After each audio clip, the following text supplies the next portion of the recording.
नमस्कार दोस्तों, आप सभी का हमारे चैनल हेल्प डेस्क छत्तीसगढ़ में स्वागत है।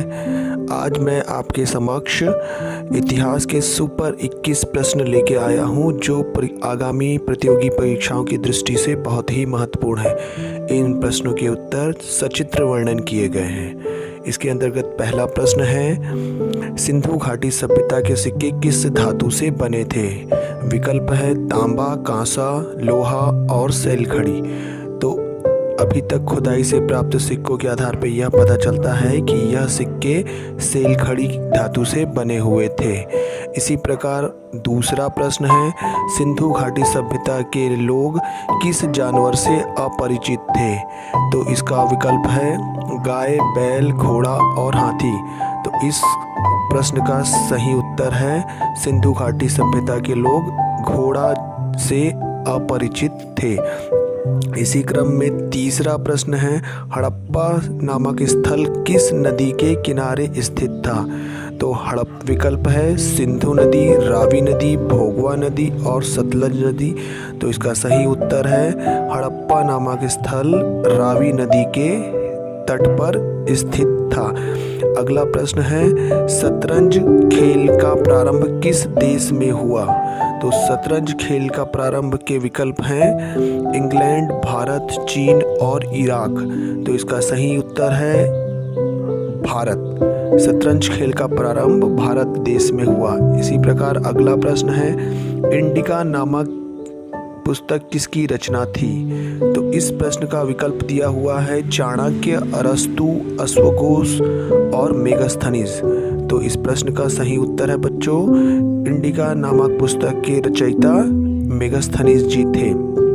अगला प्रश्न है, गौतम बुद्ध ने अपना पहला उपदेश कहाँ दिया था? तो विकल्प दिया हुआ है बौद्ध गया, लुम्बिनी, सारनाथ और कुशीनगर। तो इस प्रश्न का सही उत्तर है सारनाथ, जिसे ऋषिपत्तनम भी कहा जाता है। एक बात और बताना चाहूँगा बच्चों, ये जो चारों विकल्प दिए हुए हैं यह गौतम बुद्ध से जीवन से संबंधित है। जैसे बौद्ध गया में गौतम बुद्ध जी को ज्ञान की प्राप्ति हुई थी, लुम्बिनी में उनका जन्म हुआ था तथा कुशीनगर में उनको निर्वाण की प्राप्ति हुई थी। इसी क्रम में अगला प्रश्न है, इस एशिया का पुंज किसे कहा जाता है? पुंज का मतलब दीपक होता है। तो एशिया का पुंज के विकल्प दिए हुए हैं महावीर स्वामी, आदि गुरु शंकराचार्य, गौतम बुद्ध और गुरु नानक। तो इसका सही विकल्प है एशिया का पुंज गौतम बुद्ध जी को कहा जाता है। भारत का राष्ट्रीय वाक्य सत्यमेव जयते है, वह किस उपनिषद से लिया गया है? इसके विकल्प हैं ऋग्वेद, महाभारत, रामायण, मुंडक उपनिषद। तो इस प्रश्न का सही उत्तर है मुंडक उपनिषद।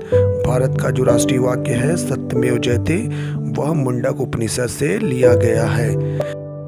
इसी क्रम में अगला प्रश्न है, गायत्री मंत्र किस वेद से लिया गया है? गायत्री मंत्र आप सभी को मालूम होगा, ओम भूर्भुवस्सुवः तत्सवितुर्वरेण्यं भर्गो देवस्य धीमहि धियो यो नः प्रचोदयात्। यह मंत्र किस वेद से लिया गया है? विकल्प हैं सामवेद, यजुर्वेद, ऋग्वेद और अथर्ववेद। यह ऋग्वेद से लिया गया है। इसी क्रम में अगला प्रश्न है, सिंधु घाटी सभ्यता के लोग किस धातु से अपरिचित थे? विकल्प है तांबा, लोहा, कांसा और सोना। इस प्रश्न का उत्तर है लोहा धातु से सिंधु घाटी सभ्यता के लोग अपरिचित थे। सिंधु घाटी सभ्यता की खुदाई में कहीं पर भी लोहे के प्रमाण नहीं मिले हैं। अगला प्रश्न है, उपनिषदों की संख्या कितनी थी? तो इसका विकल्प है 108, 4, 18 और 6। तो उपनिषदों की संख्या 108 थी। अगला प्रश्न है, भारत का नेपोलियन किसे कहा जाता है? तो भारत का नेपोलियन समुद्रगुप्त को कहा जाता है। अगला प्रश्न है, हड़प्पा सभ्यता किस युग की सभ्यता थी? तो हड़प्पा विकल्प है लौह युगीन सभ्यता, ताम्र युगीन सभ्यता, कांस्य युगीन सभ्यता और पाषाण युगीन सभ्यता। तो इस प्रश्न का सही उत्तर है कांस्य युगीन सभ्यता। हड़प्पा सभ्यता कांस्य युगीन सभ्यता थी। अगला प्रश्न है, अस्तो मा सद्गमय वाक्य किस वेद से लिया गया है? विकल्प हैं यजुर्वेद, सामवेद, ऋग्वेद और अथर्ववेद। तो अस्तोमा सद्गमय तमसोमा ज्योतिर्गमय, यह वाक्य ऋग्वेद से लिया गया है। इसी प्रकार अगला प्रश्न है, भारत का आइंस्टीन किसे कहा जाता है? विकल्प है आर्यभट्ट, नागार्जुन, वाराहमिहिर और चरक। तो भारत का आइंस्टीन नागार्जुन को कहा जाता है। अगला प्रश्न है, संसार का सबसे पुराना विश्वविद्यालय कौन सा है? विकल्प है नालंदा विश्वविद्यालय, विक्रमशिला विश्वविद्यालय, तक्षशिला विश्वविद्यालय और वल्लभी विश्वविद्यालय। इस प्रश्न का सही उत्तर है संसार का सबसे पुराना विश्वविद्यालय तक्षशिला विश्वविद्यालय था, जो भारत में स्थित था। अगला प्रश्न है, चाणक्य का वास्तविक नाम क्या था? तो विकल्प है आपके सामने समुद्रगुप्त, चंद्रगुप्त, विष्णुगुप्त या श्रीगुप्त। तो इस प्रश्न का सही उत्तर है विष्णुगुप्त। चाणक्य का वास्तविक नाम विष्णुगुप्त था। इनका अन्य नाम कौटिल्य भी कहा जाता है। अगला प्रश्न है, सम्राट अशोक का किस युद्ध के बाद हृदय परिवर्तन हुआ?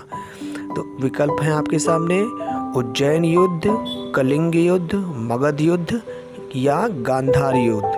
तो इस प्रश्न का सही उत्तर है सम्राट अशोक का हृदय परिवर्तन कलिंग युद्ध से के बाद हुआ, जो 261 ईसा पूर्व में कलिंग और सम्राट अशोक के बीच लड़ा गया था। अगला प्रश्न है, नालंदा विश्वविद्यालय की स्थापना किसने की? तो नालंदा विश्वविद्यालय की स्थापना किसके द्वारा की गई? इसके विकल्प हैं आपके सामने चंद्रगुप्त, समुद्रगुप्त, कुमारगुप्त और विष्णुगुप्त। तो इस प्रश्न का सही उत्तर है कुमारगुप्त। नालंदा विश्वविद्यालय की स्थापना कुमारगुप्त के द्वारा की गई थी।